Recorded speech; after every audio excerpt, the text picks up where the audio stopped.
Hello and welcome to Dirt Road Believer. I am Tina, and if you are new to Dirt Road Believer, this is where every single week we get together and we open up God's Word and we seek after His truth and we grow in our faith and seek out Jesus for what He wants for our life. So I'm glad that you're with me today. Today is going to put some truth perspective on something that can be very confusing within the church.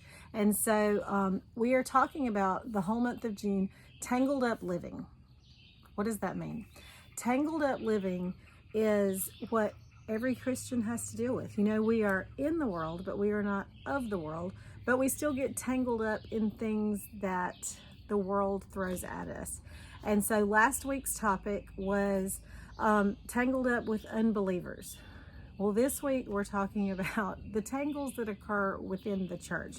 You know, in Ecclesiastes, Solomon wrote, "A cord of 3 strands is not easily broken." It may not be easily broken, but it sure can get tangled up. I don't know about you, but I can tangle up one single cord.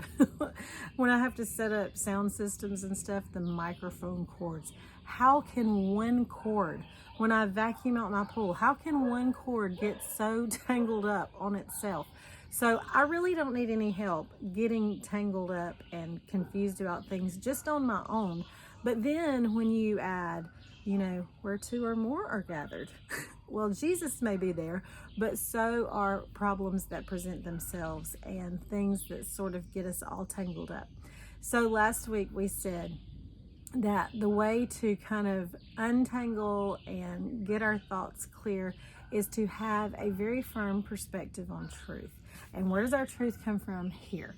So today is going to be really insightful, and I hope you'll stick with me. I celebrated a birthday. I have 1 year left in my 40s.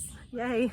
So I'm going to enjoy that year. So I'm going to share some pictures from my birthday weekend. I got to go see my family in South Carolina, and we celebrated my niece Julia's high school graduation, and just had some fun at home around the pool and the grill and all that good stuff.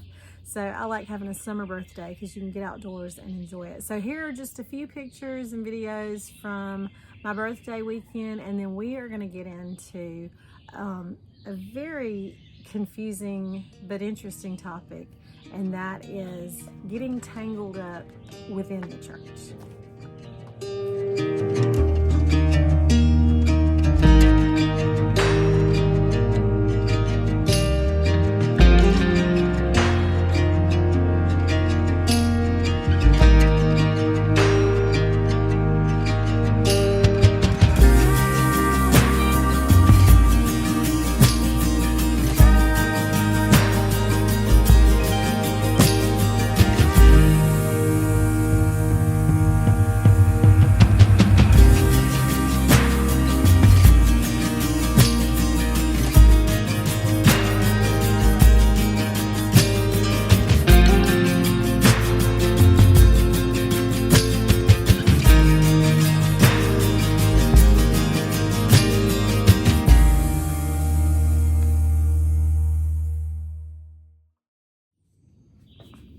Okay, we're going to be in Matthew again this week, so if you'll go ahead and get your Bibles out, we'll get there in just a minute.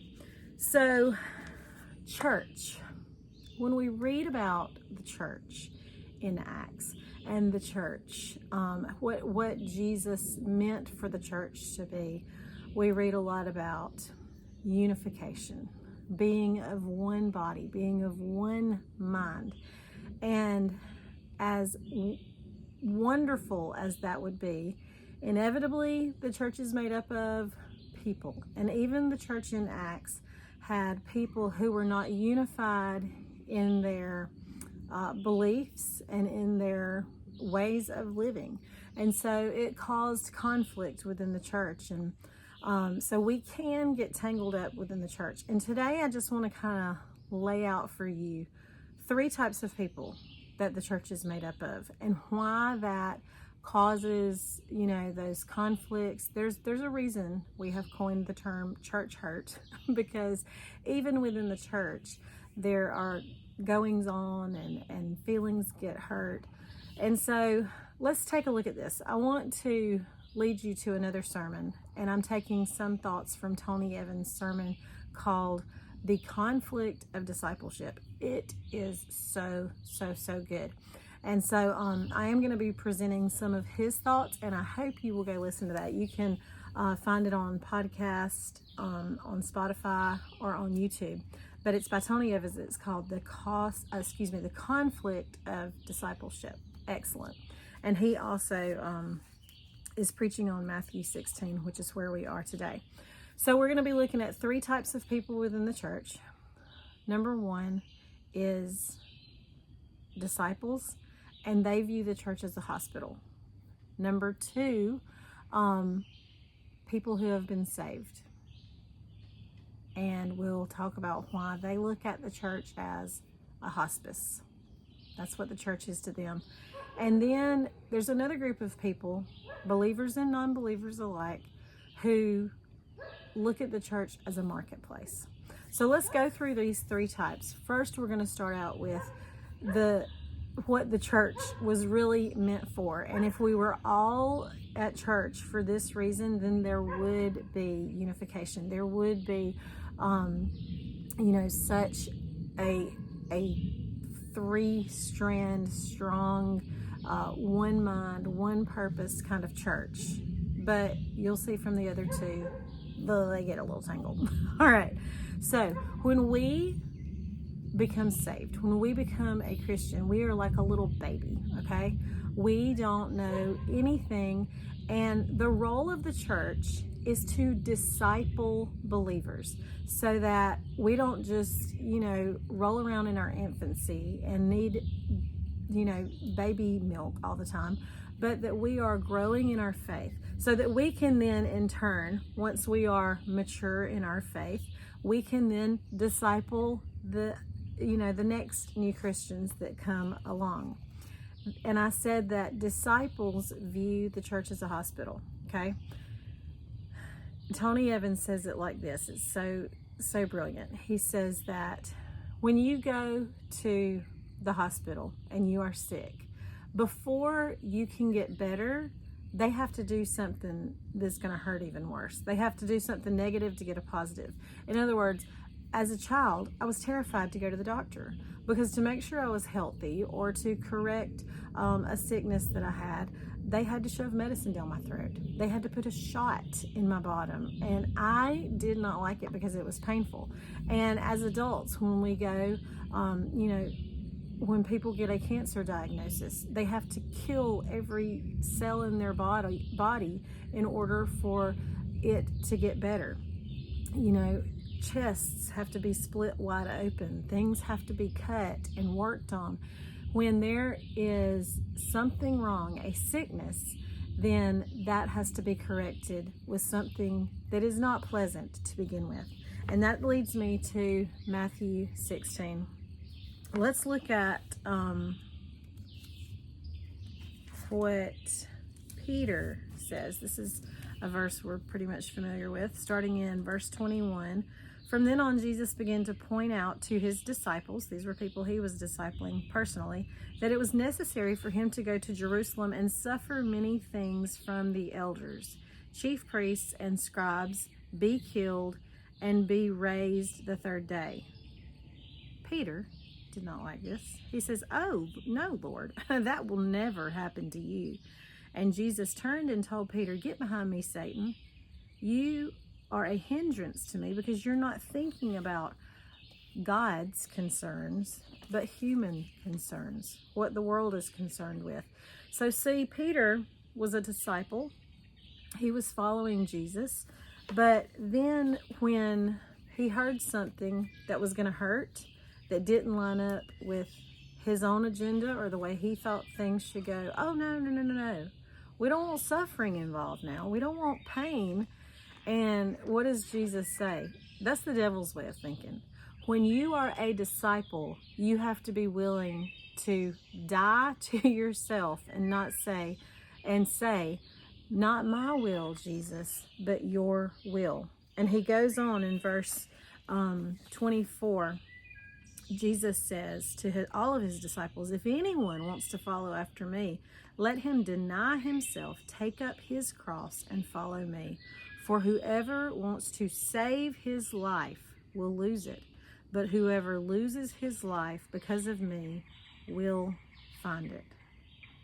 So what if you gain the whole world, but you lose your life? And so, taking up your cross is not oh, I had a bad day at work, and just the cross I have to bear.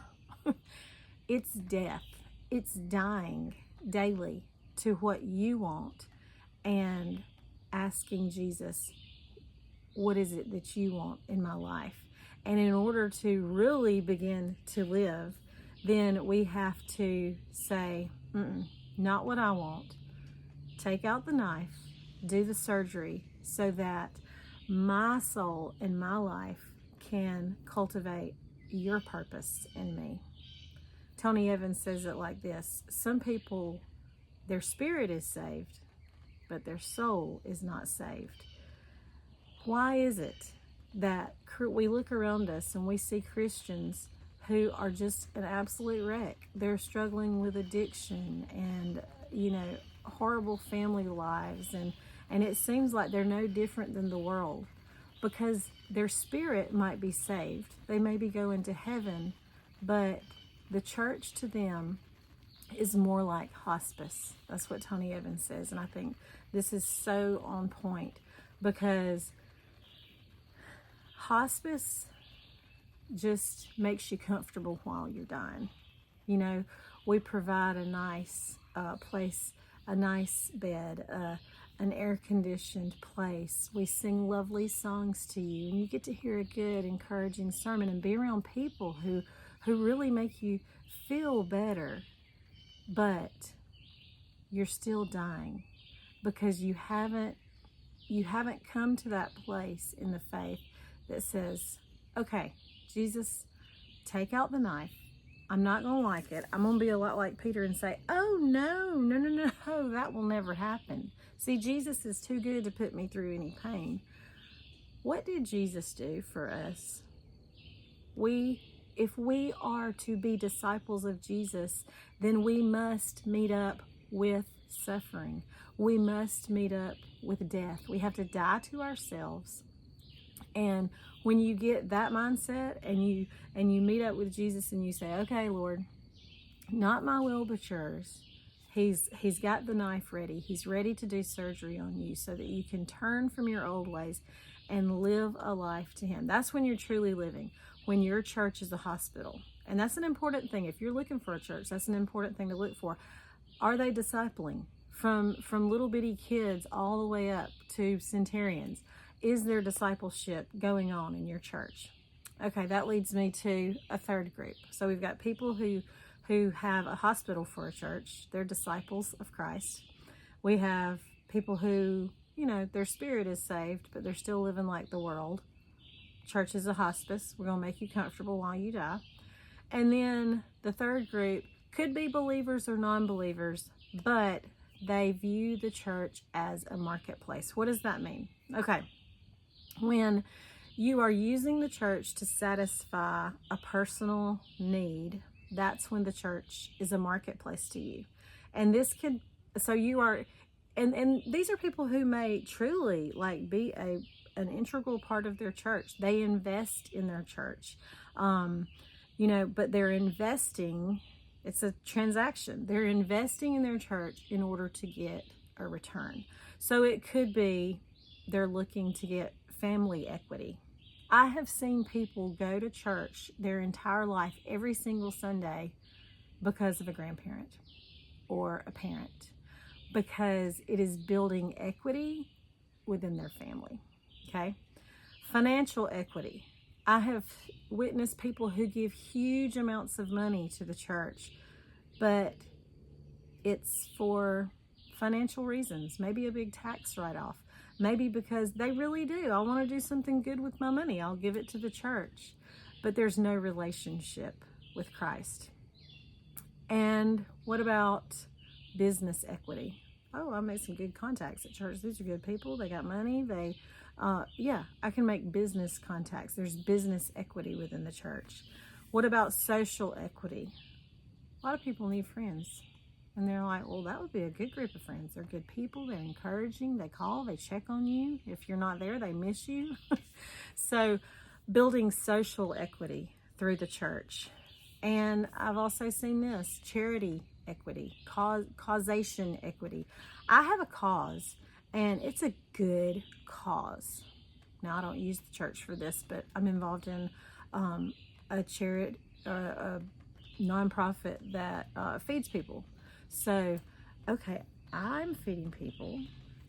Church wants to feed people. I could team up with them and they could support my cause. So that's a charity equity that people sometimes use the church for. That is when the church, whether it's a believer or non-believer attending church, but they use it to satisfy something that makes them feel good or somehow aids what they're doing out in the world.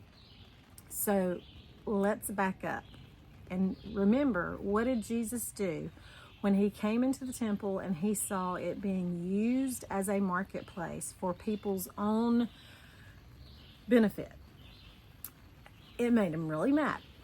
Okay, he turneth the tables over. So when we look at these three types of people, it is so clear to see why things get tangled up within the church, why people get tangled up within the church. Because people are there for different reasons. People are there as a hospital, which is, if we all went to church for a hospital, we would be unified in the truth. Some people, hospice. Let's get you comfortable while your life is literally falling apart. Your spirit is saved, your soul is still in its infancy, and you have no understanding of dying to yourself. And then the equity. I'm going to build equity within the church so I can get out of it what I want, and that is the marketplace philosophy of using the church. So you can see when we put that truth on it, it is easy to see why people within the church easily get tangled up, because we're there for different reasons. There's not much. I'm not tying this up, okay? I'm not detangling this to put a pretty bow on it. This is more just to get you thinking on why there is conflict within the church and what is your role? Let me ask you that. I'm going to leave you with a question and challenge you. Why do you go to church? If you don't go to church, I hope you will start. I hope if you are not saved, you will get saved within the church. But the reason we go to church has a lot to do with where we are in the kingdom. Tony Evans says it like this: when you're saved, you're going to heaven. When you are a disciple of Christ, heaven comes to you. Not my will, but yours be done. May it be on earth as it is in heaven. So if we are to begin kingdom living here on earth and bring heaven to earth, as Jesus' prayer says, as he teaches us to pray, then we are to become disciples of Christ. And when that is what our churches are all about, then we are going to see remarkable things happen here on earth and a revival that is unprecedented. So guys, reflect on why do you go to church? What is it about? Are you doing it for yourself? Are you doing it for somebody else? Are you doing it to gain something? Are you doing it because it just makes you feel better about yourself? Hey, heard some good music. Hey, nice sermon. Or are you dying to self and saying, God, do in me, even though I know it's going to produce suffering, do in me what you need to do to fulfill your kingdom purpose through me. All right, guys, that's it. That was interesting, wasn't it? I was interested in it too as I was preparing it. So again, Tony Evans, The Conflict of Discipleship, amazing sermon. I hope you'll check it out. Y'all have a wonderful day. It was great to be with you, and I hope to see you back next week for more of this tangled up living and how we can put some truth perspective on it and maybe detangle ourselves a little. We're in the world. We are not of the world. Guys, have an amazing day. I will see you next week. And until then, slow down. Take the dirt road, believer.